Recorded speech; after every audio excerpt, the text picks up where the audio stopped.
کتاب العلم. اب ذرا نسخے سمجھ لو.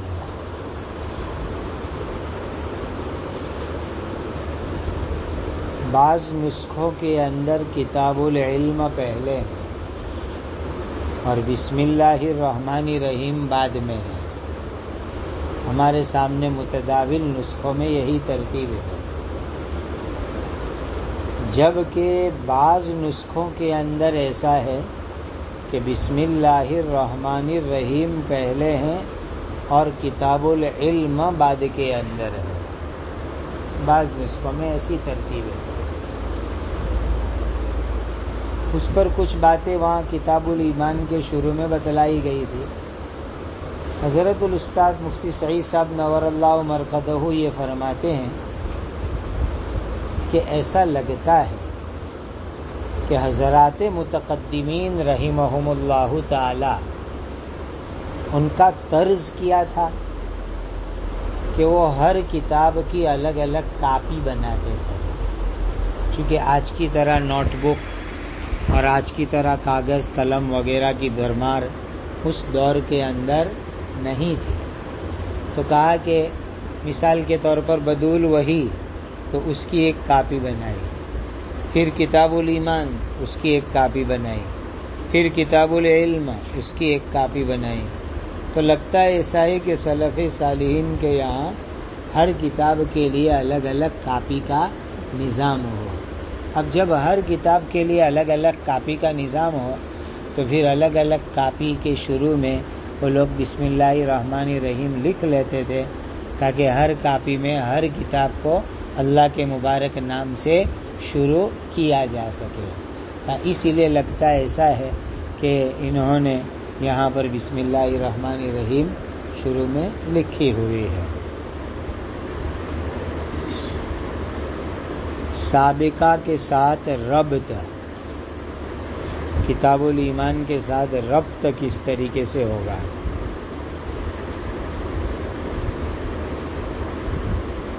ایک انسان سب سے پہلے نمبر پر مکلف ہے ایمان لانے کا. سب سے اول مکلف ہے کہ وہ ایمان لائے. اول فریضہ ہے ایمان، اور ایمان لانے کے بعد اہم ترین فریضہ ہے حصول علم. ایمان کے بعد اہم ترین فریضہ ہے حصول علم. کیوں اہم ترین فریضہ حصول علم؟ اسی لیے کہ جو آدمی ایمان لائے گا اس کو دینی فرائض انجام دینے ہیں، واجبات انجام دینے ہیں. اب یہ فرائض اور واجبات انجام دینے کے لیے علم ضروری. علم ہوگا تو کیا فرض ہے کیا واجب ہے وہ اس کو پتہ چلے گا اور پھر اس کو انجام دے گا. اگر علم ہی نہیں ہے کیا فرض ہے کیا واجب ہے تو پھر کیسے جو ہے وہ فرائض اور واجبات کو انجام دے گا. اسی طریقے سے ایک مومن کے لیے اپنے آپ کو حرام سے بچانا نہایت ضروری ہے، اور حرام سے اپنے آپ کو بچانے کے لیے حرام کا علم ہونا ضروری. اگر علم نہیں ہوگا تو اپنے آپ کو حرام سے بچائے گا کیسے؟ تو خلاصہ کیا نکلا؟ ایمان لانے کے بعد اہم ترین فریضہ ہے حصول علم. کیوں حصول علم اہم ترین فریضہ ہے؟ ایمان تقاضا کرتا ہے فرائض واجبات کو ادا کرنے کا، ایمان تقاضا کرتا ہے حرام سے بچنے کا، اور ان تمام کے لیے انسان کو علم کی ضرورت پڑتی ہے. اس لیے علم بھی اہم ترین فریضہ ہو گیا. اسی لیے امام بخاری رحمۃ اللہ علیہ کتاب الایمان کو ذکر کرنے کے بعد کتاب العلم کو ذکر کر رہے ہیں. دوسرا ربط ہے کتاب الایمان کے اندر. آپ نے دیکھ لیا کہ ایمان کے ساتھ ایمانیات کا بیان بھی آیا. صرف ایمان کا بیان نہیں تھا، ایمانیات کا بیان بھی تھا. اب ایمانیات کے اوپر عمل کب کرے گا آدمی؟ جب علم ہوگا تو عمل کرے گا، علم نہیں ہوگا تو عمل کیسے کرے گا؟ تو ایمانیات اور ایمانیات کا علم جب آدمی کو ہوگا تو آدمی عمل کرے گا، ورنہ عمل کیسے کرے گا؟ اسی لیے کتاب الایمان کے بعد امام بخاری رحمۃ اللہ علیہ نے کتاب العلم کو یہاں پر ذکر فرمایا۔ پھر ایک مسئلہ یہ آتا ہے کہ کتاب العلم کو دوسری تمام کتابوں پر کیوں مقدم کیا؟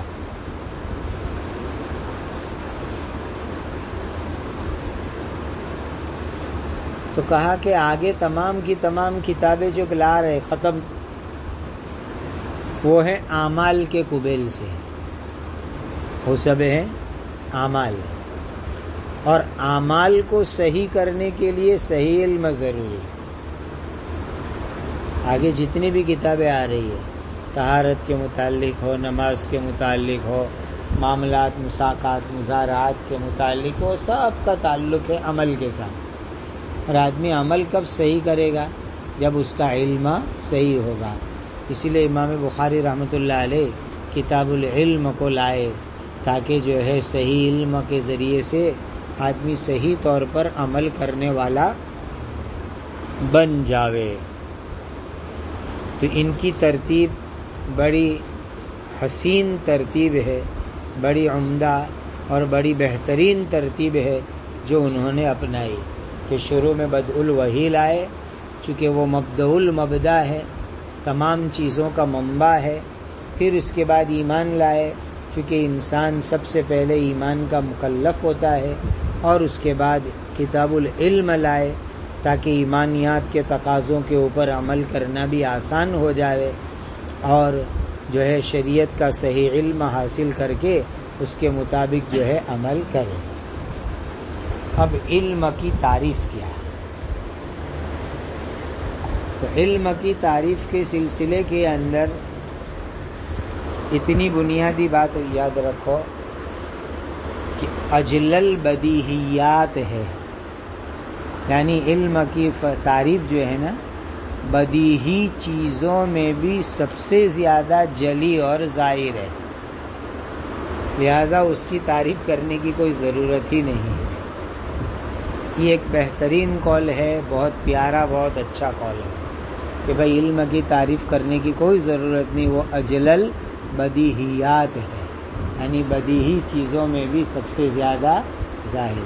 جیسے کہتے ہیں کہ بھائی سورج کی کوئی آدمی تعارف کرائے، کیونکہ بھائی آفتاب آمد دلیل آفتاب، سورج کا آنا یہی سورج کا تعارف ہے، اب اس کے تعارف کی کیا ضرورت؟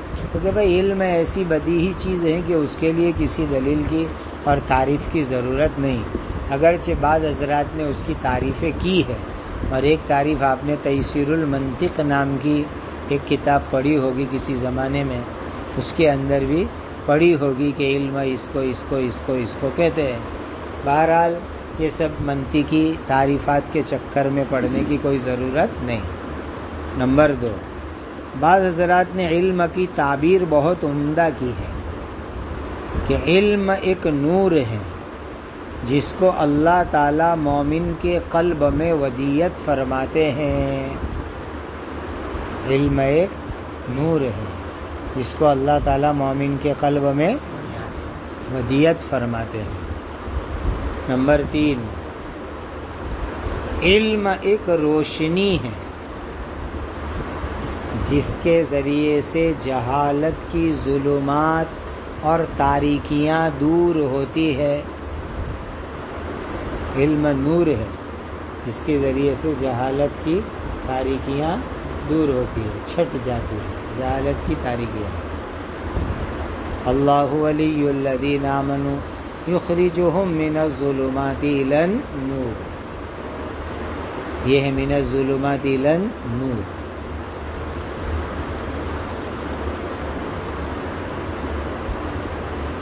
اب علم کی بہت ساری تقسیمیں کی گئی ہیں، الگ الگ اعتبار سے کئی تقسیمیں ہیں۔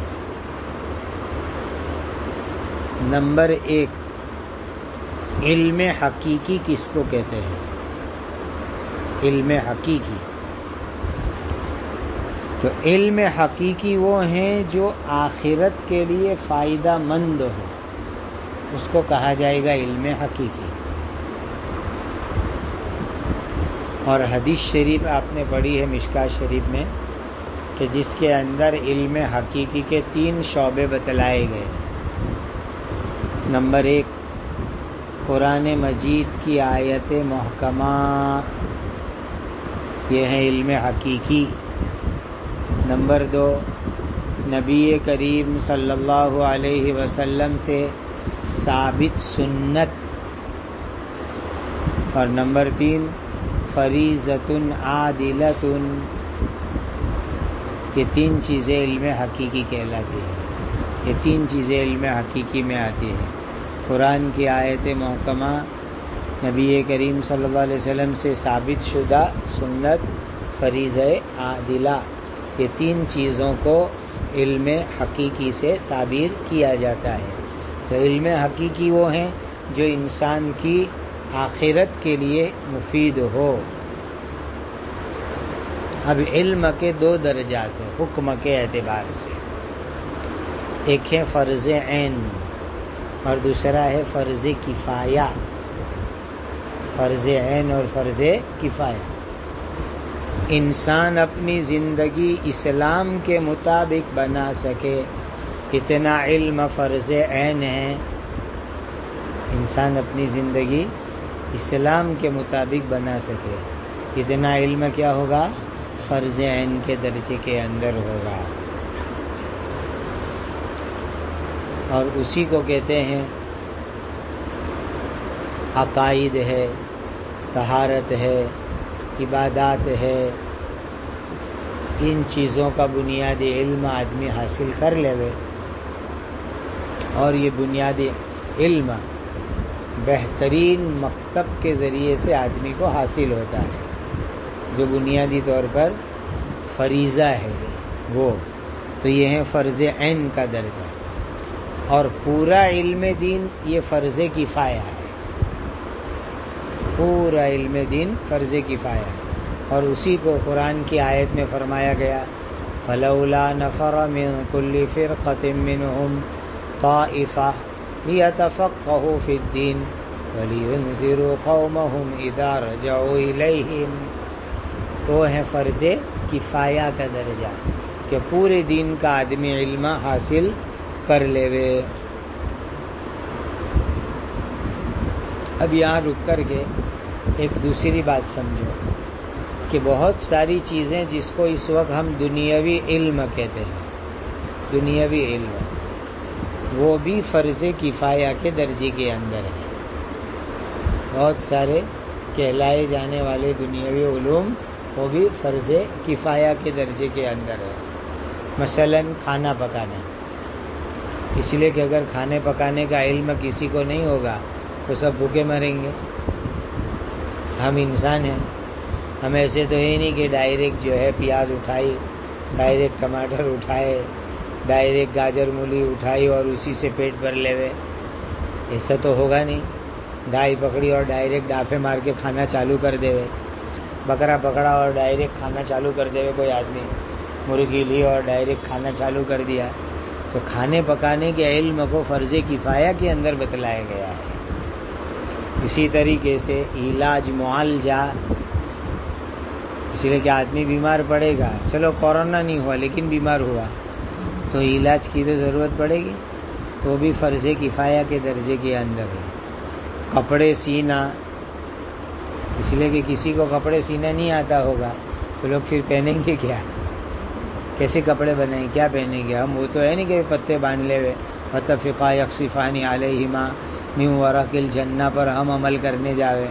اسی لیے کپڑے سینے کا، کپڑے بنانے کا علم یہ بھی فرض کفایہ کے اندر آتا ہے۔ غرض یہ کہ انسان کی دنیاوی زندگی جن علوم پر موقوف ہے اس کو کہا جاتا ہے دنیاوی علوم۔ دنیاوی زندگی جن چیزوں کے اوپر، جس علم کے اوپر موقوف ہے اس کا نام رکھا جائے گا دنیاوی علوم۔ اور اس میں بھی جو دنیاوی زندگی خیریت سے گزارنے کے لیے جس کا جاننا ضروری ہے وہ سب کیا کہے جائیں گے؟ فرض کفایہ کہے جائیں گے۔ اب بعضوں کے ذہن کے اندر ایک اشکال پیدا ہوتا ہے کہ ابھی بتلایا گیا کہ کل شریعت کا علم حاصل کرنا بھی فرض کفایہ ہے اور بعض دنیاوی علوم بھی فرض کفایہ ہے، تو دونوں فرض کفایہ ہونے میں برابر برابر ہو گئے۔ سمجھ میں آیا سوال؟ کہ بھائی کل شریعت کا علم حاصل کرنا بھی فرض کفایہ اور دنیاوی بعض ضروری علوم حاصل کرنا بھی فرض کفایہ، تو دونوں کا درجہ ایک ہو گیا۔ تو اس کا جواب سمجھو، کل شریعت کا علم حاصل کرنا فرض کفایہ ہے، لیکن ایسا فرض کفایہ ہے جو حسن لذاتی ہی ہے۔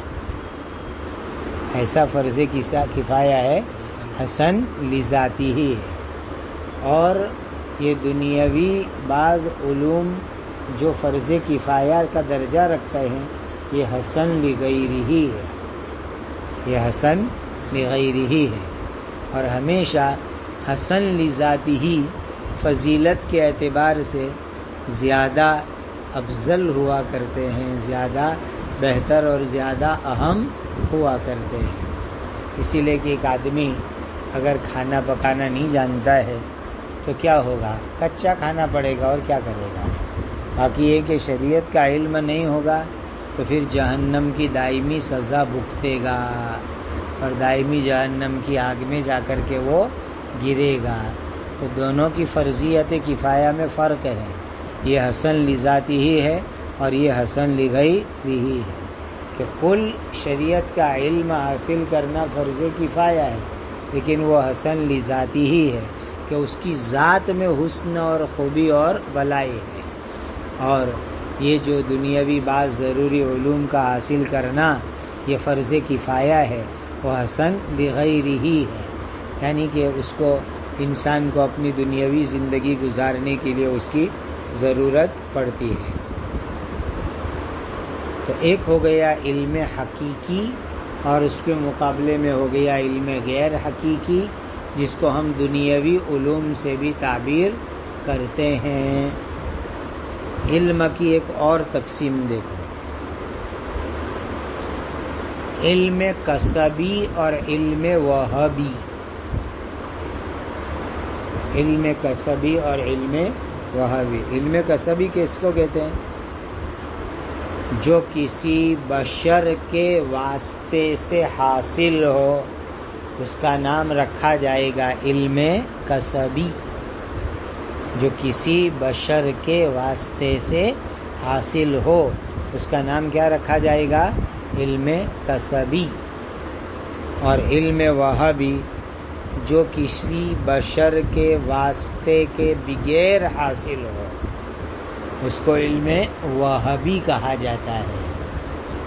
دیکھیے انبیاء علیہ الصلاۃ والسلام اور خود نبی کریم صلی اللہ علیہ وسلم، ان کے متعلق قرآن مجید کے اندر کیا بیان کیا گیا؟ ما کنت تدری مل کتاب ولل ایمان ولکن جعلناہ نورا نہدی بہ من نشاء من عبادنا۔ آپ کو تو کچھ لکھنا پڑھنا آتا نہیں تھا، کیا مطلب؟ کسی بشر سے آپ نے دنیا میں لکھنا پڑھنا نہیں سیکھا۔ ولیکن جعلناہ نورا، ڈائریکٹ اللہ نے بلا واسطہ علوم نور علم کا نور آپ کو عطا فرما دیا۔ تو وہبی اور کسبی کے اندر یہ ہوتا ہے کہ کسی انسان کے واسطے سے آدمی علم حاصل کرتا ہے، اور وہبی کے اندر کوئی واسطہ نہیں ہوتا، اللہ سبحانہ و تعالیٰ بلا کسی واسطے کے علم عطا فرماتے ہیں۔ اسی لیے قرآن مجید کے اندر نبی کریم صلی اللہ علیہ وسلم کی صفت بیان کی گئی امیین، کہ آپ کو امیوں کے مجمع کے اندر بھیجا گیا، اور درود جو پڑھا جاتا ہے اس میں بھی آپ صلی اللہ علیہ وسلم کے لیے نبی امی کی صفت جو ہے آپ کے لیے پڑھی جاتی ہے۔ تو یہ صفت محل مدح کے اندر ہے، امی والی صفت کس میں ہے؟ محل مدح کے اندر ہے۔ کیسے محل مدح کے اندر ہے کہ امی کا مطلب یہ ہوتا ہے کہ جنہوں نے دنیا میں کسی بشر سے علم نہیں حاصل کیا، جنہوں نے دنیا میں کسی بشر سے علم حاصل نہیں کیا، بلکہ اللہ سبحانہ و تعالی نے بلا واسطہ بشر کے سیدھا نبی کو اپنے علوم سے مالا مال فرمایا۔ یہ ہے امی کی بہترین تعریف۔